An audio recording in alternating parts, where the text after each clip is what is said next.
এইটাই হচ্ছে আসল গুহাটা।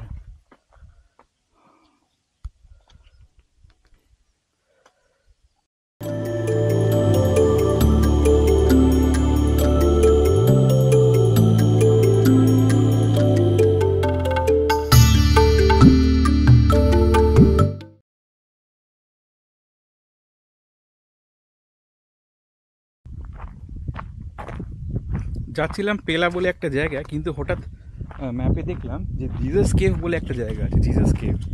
তা পরে দেখলাম যে এখানে যীশুখ্রিস্ট এসেছিল, এখানে থেকেছিল। এখানে অলিভ ক্রেস্ট এখনও রয়েছে, দেখা যাচ্ছে। আর এটা হচ্ছে সেই মানে গুফা ছিল, এখানে যীশুখ্রিস্ট এসেছিল। একটা গল্প আছে বাইবেলে যে কিভাবে যীশুখ্রিস্ট কিছু পাগলদের ঠিক করেছিল, সেই ডিটেলসটা আমি বলে দেবো। এটা হচ্ছে সেই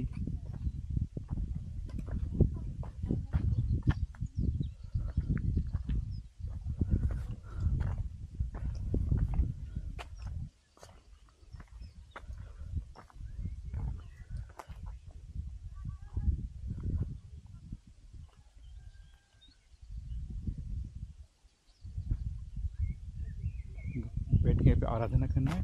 सामने हमको लगता है कुछ है, ये जो चीज़ है, ये गुफा हमको लगता है।